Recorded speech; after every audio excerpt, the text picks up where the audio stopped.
Hi everyone, this is Coach Isabel. Today, we're ending this series with Side Hustle Secret number 10. Stay loyal to the process. Aminin natin, marami sa atin gusto mag-start ng side hustle. Pero pag hindi agad kumita, nag-move on agad. Yung tipong wala pang isang buwan, wala pang resulta, next na. Parang modern dating, mabilis ma-fall, mabilis mag-fade. Pero sa love life, alam natin, sino ba nag-work out? Yung marunong magstay, yung may patience, yung may loyalty sa commitment niya. Ganyan din sa side hustle. Results take time, skills take practice, confidence takes experience, and income takes consistency.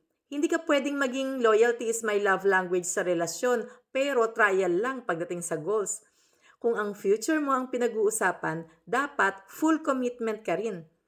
When you stay loyal to the process, kahit may days na pagod ka, kahit may days na walang nag-inquire, kahit may days na gusto mo sumuko, yun ang nagbibuild ng income, confidence, and long-term success. This is Coach Isabel reminding you, kung may isang bagay ka dapat maging loyal this year, yun yung future mo.